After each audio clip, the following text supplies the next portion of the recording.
Hello and welcome back to my YouTube channel. It's Dr. Vidhi Chawla. I chose this mug today because I feel the quote is quite fitting for today's episode, which is the power of starting small. I'm going to take a sip. I'm having some chamomile tea. Please grab a glass of water or any other beverage of your choice and let's get started. So, if you're new to my channel, a little bit about my nutrition therapy series. This series focuses on the powerful connection between our food, psychology, and our overall health. And on today's episode, we are talking about the power of starting small. Now, I know that when we are in that phase of focusing on ourselves, on improving ourselves, on becoming a better version of ourselves, I feel that we can try to do a lot of things at once. We try to make a lot of changes all at once, and then we burn out and we just forget about everything. If you try to change a lot of things in your diet or your lifestyle all at once, and then you can't keep up with all the changes that you've made, you feel burnt out, you are not alone. And this is today's topic of discussion. First, let's talk about behavior and behavior change. I believe this is our all or nothing mentality where we try to do a lot of things at once or we don't take any action at all. This applies to changing your diet, changing your lifestyle, basically all aspects of our life. And this all or nothing mentality comes from the idea of perfection, of trying to be perfect, of having a perfect diet, of having a perfect lifestyle, of doing everything perfectly. And if you're not able to do that, you go back to doing absolutely nothing or taking no action at all. Now, the reason we need to change this mindset or we need to change this behavior is because first, perfection doesn't exist. Perfection is a idea that the society has created for us, and I believe that this is just our childhood conditioning. We always felt like we're not doing enough, or no matter what we do, we never feel we are enough. Now, I'm talking about behavior change in the beginning because I know how important it is to change our mindset.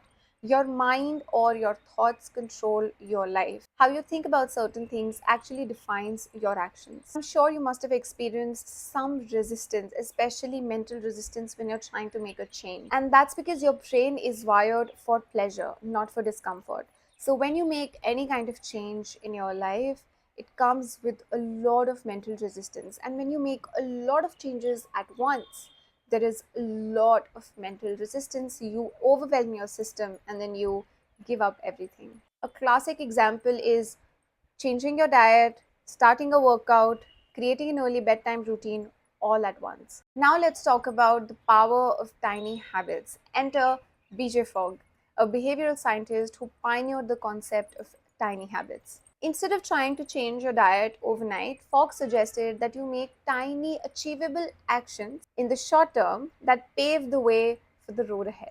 I'll share one classical example with you: cutting out sugar. I mean, I'm sure you must have seen someone, or maybe you did it yourself. I'm guilty of it, I did it too. I tried to completely cut sugar out of my diet simply because sugar is demonized. I felt that sugar is the enemy, sugar is the worst, sugar is responsible for diabetes, sugar is responsible for all kinds of diseases. First of all, I don't believe that you need to cut one food completely. One food on its own is neither good nor bad. How often you consume that food makes it good or bad, because then it's a habit. If you consume a piece of chocolate once every, I don't know, 3 days, I don't think that's a problem. But if you consume a whole bar of chocolate every day, then I would definitely say that it is not the best for your health. So, food on its own is really neither good nor bad. Your eating habits define whether that food is good for you or not. I've seen a lot of people say that, I've completely cut sugar out of my diet, or I want to completely cut sugar out of my diet. So, first of all, I don't recommend completely cutting any food from your diet. Second, instead of completely cutting out sugar, maybe you can start with consuming less refined sugary foods, like cookies, pastries, chocolates, flavored yogurts, ice creams, all of that. And then once you feel that you're doing good in that aspect, maybe you can start with having less sugar in your coffee or in your milk or in your tea. Then maybe you can start swapping refined sugar with some natural sugar. So let's say instead of a cookie, you can have maybe a fruit. And I feel this is how you need to build small, tiny habits, one on top of other, instead of completely making a big change and not being able to stick with it in the longer run. Now, these small changes might seem insignificant in the short term, but in the longer run, they're going to create a ripple effect of positive changes. Now that we have understood the power of tiny habits, let's talk about how you can set realistic goals for yourself. I recommend the SMART criteria, where S is for specific, M is for measurable, A is for actionable, R is for relevant, and T is for time bound. So, first is specific. Get very specific about what is your goal. What do you want to achieve? Let's say that you eat a lot of processed food and you want to limit that. Okay. So, that is your specific goal, that I want to eat less processed food. Second is measurable. How are you going to track your progress? How are you going to measure it? How are you going to know whether you are achieving your goal every day or not? So, maybe you can first start with writing down how often do you consume processed food? Let's say that you consume a packet of chips or a bar of chocolate every day. So something that you can set to measure your progress could be, eating processed food maybe twice a week. So from 7 days a week, we are coming down to 2 or 3 days a week instead of completely cutting it, considering the tiny habit that we talked about. So that is going to be measurable. Third is achievable. So make sure when you're setting the goal that you can take an action for that goal. And in this case, it's very easy. You can cut out processed food. Fourth is relevant. So coming back to the first point, getting specific, how is eating less processed food going to help you in the long term? Why is it relevant to you? You need to find out why is it so relevant for you. Number 5 is time bound. So how much time are you setting on this goal? In how much time are you planning on achieving this goal? So by now we have understood behavior and behavior change, power of tiny habits, strategically planning your habits. Now let's talk about how to overcome challenges. Change is never easy. It comes with a lot of mental resistance, physical resistance, and sometimes the situations are also not in your favor.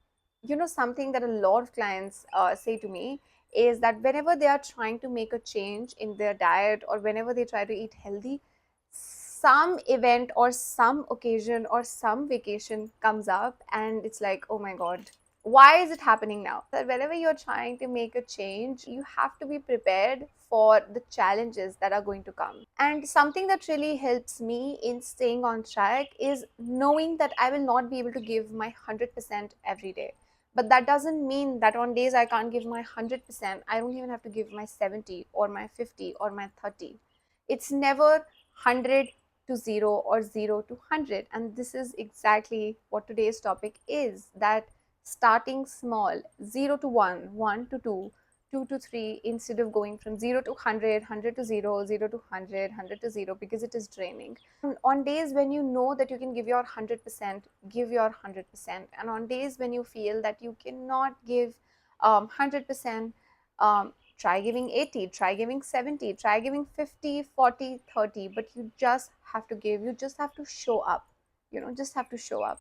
I know that these little steps might not really seem significant or even seem like, you're making a change, but something big is going to happen when you start making these tiny changes, which is building up momentum.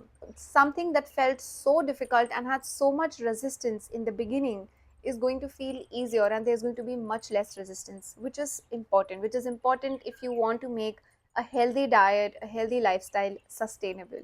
The goal is that your brain creates this automatic habit of doing that thing without any resistance, without too much thinking, without any chitter chatter in the brain that, oh my god, I'm so tired, or I don't want to do that, or I don't want to do this. So that there is less limbic friction and you are able to get that task done more easily and more smoothly.